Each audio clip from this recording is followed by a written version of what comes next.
They went to a place called Gethsemane, and Jesus said to his disciples, "Sit here while I pray." He took Peter, James and John along with him, and he began to be deeply distressed and troubled. "My soul is overwhelmed with sorrow to the point of death," he said to them. "Stay here and keep watch." Going a little further, he fell to the ground and prayed that, if possible, the hour might pass from him. "Abba, Father," he said, "everything is possible for you. Take this cup from me, yet not what I will, but what you will." Then he returned to his disciples and found them sleeping.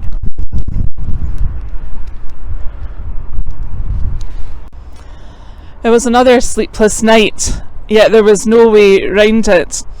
I knew that time was short and there was something I still needed to do. The garden was the best place for it, a breath of fresh air, a place away from the crowds. It was time for a heart-to-heart with my Father. I knew that death lay before me. I was born to die. And yet it was time to ask the question, maybe there was another way. Maybe the cup of death could be taken from me. Maybe the Father could find another way for the sin of the world to be dealt with. Another way to pour out his wrath and find it satisfied in a way that didn't involve such suffering for me. It was surely worth asking.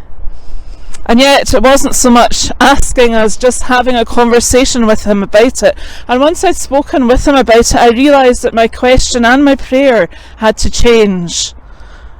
No longer was it, "If it's possible, take this cup from me." But if it's not possible for this cup to be taken away unless I drink from it, then may your will be done and not mine. It had often happened as I spoke with my Father that I began to see things in a different light. The way that he spoke with me altered my perception and even changed something in my heart. It gave me fresh courage, encouragement to persevere, renewed conviction that in this case, no matter what the cost, I was committed to fulfilling his will, not mine.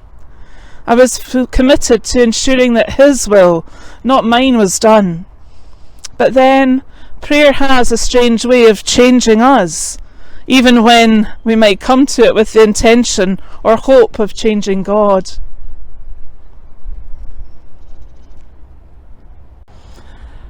It was another sleepless night. There was no way round it. Time was short and it was getting late. He knew how tired we were, and yet he asked if we'd go with him to the garden.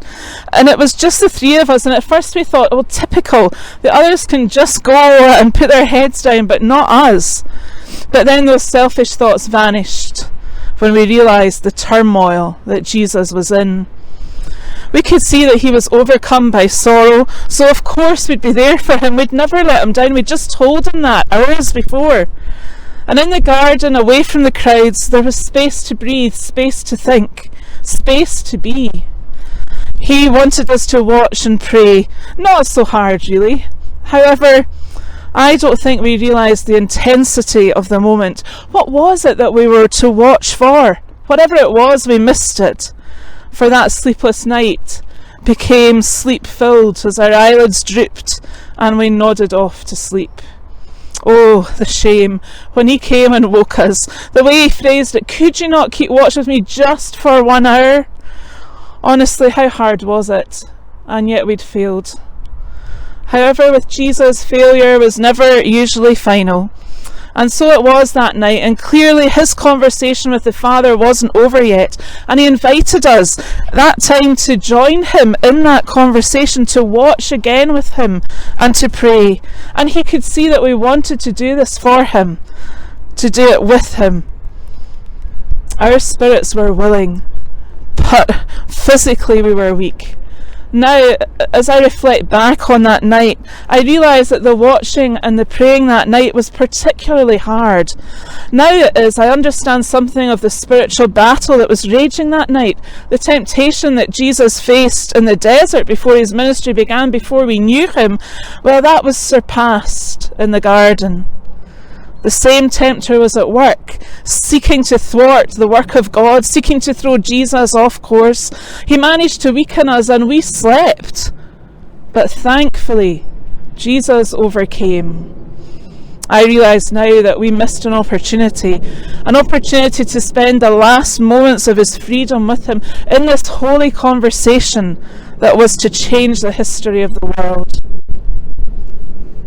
It was another sleepless night. To be honest, there had been a whole lot of them. There was just no way around it. Sleep was disturbed night after night after night. Time was short, and he even encouraged me to get on with it and to do it quickly. I don't know what went wrong.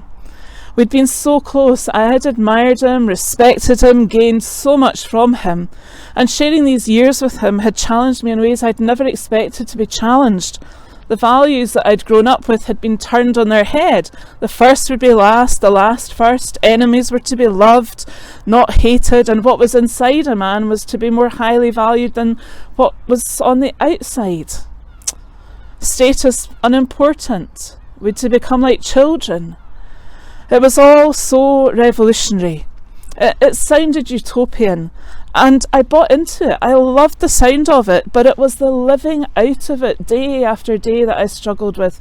That relentlessness of the expectation that self-denial and love for others would be seen in my actions, my thoughts, my words. I think the last straw was the night that we were at Simon's and Mary, she burst in as though there was nobody else there, and she poured that jar of perfume over Jesus' head. It was such an intimate act of love, and it made me realise that my heart was far from that kind of love for Jesus. It made me think, if anyone should have demonstrated such extravagant love, it should have been me or one of the other disciples. It made me realise the lie that I'd been living. Yeah, it had all looked okay on the outside, but none of the disciples really knew what I was struggling with. None of them knew what was going on inside of me, the growing bitterness, the frustration, the anger, and I simply couldn't suppress those feelings anymore. The offer the Pharisees made that night became all the more appealing. They wanted him. They wanted this popularity to cease. They wanted the people back on their side, and I said, yes, I can hand him over to you. But now I think, how could I have done that? What have I done? Sleeplessness assails me. What made me do it? Why did I choose a kiss as a sign for them? A kiss is an expression of love, and yet my heart was far from love. A kiss, an embrace between friends, and yet I came to him as an enemy. A kiss, a greeting that signed his death warrant. What have I become? I can tolerate it no more. The shame, the love in his eyes as I kissed him, that look will haunt me forever. He should have hated me, but he continued to love. He should have spat on me, but he called me friend. I went there to change his destiny and found my own changed instead. How many sleepless nights will this garden bring? How much more agony will it cause? Will I allow myself to think or feel? Will I allow myself to enter the garden or only read about it from a distance? How might a night in this garden change me? Will I go to the garden as an enemy or as a friend of Jesus? Will I go as one seeking God as I pray or seeking to be changed by God? Will I go as one who says, I'll never let you down? Or as one who realises that my weakness is no barrier to being with him? Will I go to the garden surrounded by others, resisting his love, only to discover that despite my lack of love for him, he continues to love me? But enough about me. What about you?